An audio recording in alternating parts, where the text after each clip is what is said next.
नमस्ते छात्रों, सुप्रभात। पिछले तासिका में हमने पाठ चौथा आदर्श बदला इस पाठ का अध्ययन किया है और आज हमें कविता 5वीं जो हमारा पाठ्यक्रम का पद्य क्रमांक 5 है, इस पद्य का अध्ययन यहाँ पर इस तासिका के माध्यम से करना है। तो देखते हैं। कवि परिचय, उनकी प्रमुख कृतियाँ, विधा परिचय और विधा परिचय के साथ साथ हमें पाठ्य परिचय की जानकारी लेनी है।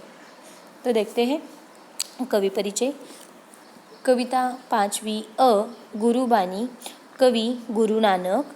कवि परिचय। गुरु नानक जी का जन्म 5 अप्रैल 1469 को रावी नदी के किनारे तलवंडी नामक ग्राम में हुआ। बचपन से ही आपका झुकाव आध्यात्मिक चिंतन और सत्संग की ओर रहा। आपके व्यक्तित्व में दार्शनिक, योगी, गृहस्थ, धर्म सुधारक, समाज सुधारक और कवि के गुण पाए जाते हैं। आप सर्वेश्वरवादी है और सभी धर्मों वर्गों को समान दृष्टिकोण से देखते हैं। अपने विश्व बंधुत्व के विचार की पुष्टि की है।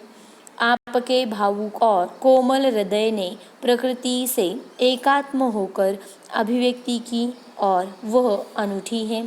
आपकी काव्य भाषा में फारसी, मुल्तानी, पंजाबी, सिंधी, खड़ी बोली और अरबी भाषा के शब्द समाये हुए हैं। सहज सरल भाषा द्वारा अपनी बात कहने में आप सिद्धहस्त हैं। इनका निधन 1539 में हुआ। इनकी प्रमुख कृतियों में गुरु ग्रंथ साहिब यह और आदि इनके ग्रंथ हैं। आगे विधा परिचय में देखते हैं। पद काव्य रचना की एक गेय शैली है। इसके विकास का मूल स्रोत लोकगीतों पर ही माना जा सकता है। हिंदी पद शैली में विभिन्न छंदों का प्रयोग अनेक निश्चित रूपों में हुआ है। हिंदी साहित्य में पद शैली की दो निश्चित परंपराएं मिलती है। पहली जो है वह एक संतों की सबद, फिर से एक बार दोहराते हैं इसे, एक संतों की सबद और दूसरी कृष्ण भक्तों की परंपरा। दूसरी जो है वह कृष्ण भक्तों की परंपरा।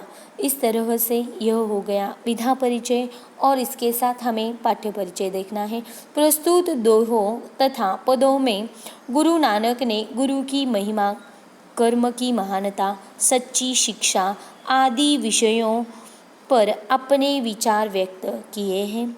मनुष्य के जीवन को उदात्त और चारित्र्यवान बनाने में गुरु का मार्गदर्शन मनुष्य के उत्तम कार्य और सच्ची शिक्षा का बहुत बड़ा योगदान देते हैं या योगदान रहता है।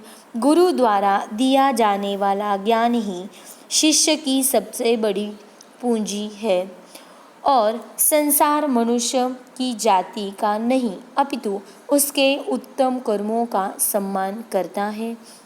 मनुष्य का श्रेष्ठत्व उसके अच्छे कर्मों से सिद्ध होता है, न कि उसकी जाति अथवा वर्ग से। गुरु नानक ने कर्मकांड और बाह्याडंबर का घोर विरोध किया है। यह हो गया पाठ्य परिचय। इन्होंने पाठ्य परिचय में बहुत सारी बातें बताई है।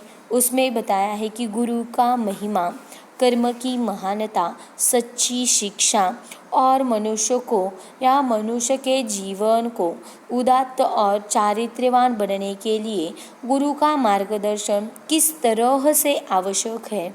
इसके साथ साथ उन्होंने शिष्य की जो सबसे बड़ी पूंजी है वह है ज्ञान, इसके बारे में भी बताया है।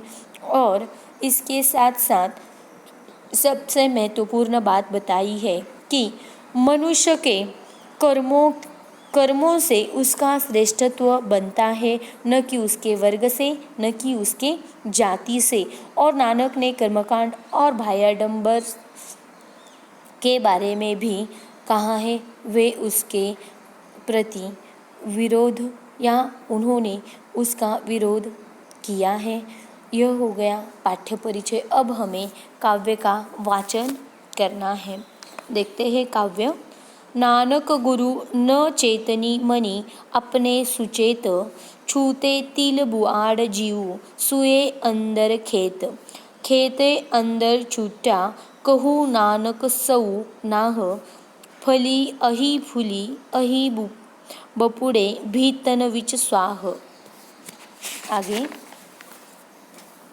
जली मोह घसी मसी करी, मती कागद करी सारू, भाई कलम करी चितू लिखारी, गुरु पूछी लिखू बिचारी, लिखू नाम सलाह लिखू, लिखू अंतन पारावार। आगे।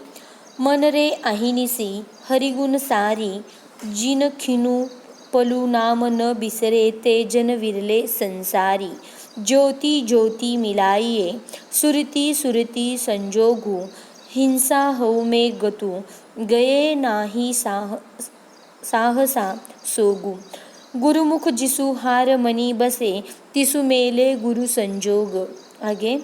तेरी गति मिति तू ही जाने, क्या को आँखी वखाने, तू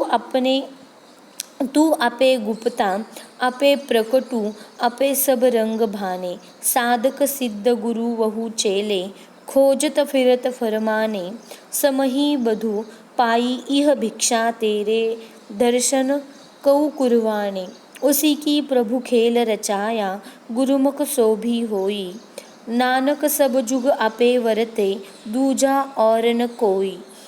आगे।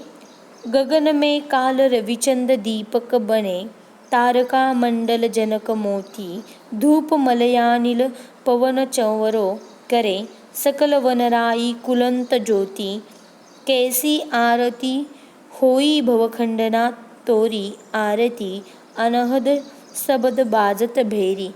इस तरह से हमने काव्य का वाचन किया है और हमें इस काव्य के माध्यम से नानक जी ने बहुत सारी बातें बताने का प्रयास किया है और उन बातों को हमें अगली तासिका के माध्यम से क्या करना है, समझ लेना है कि गुरुबानी इस पद के माध्यम से या दोहों के माध्यम से हमें कौन सी नई सीख सामने रखी है।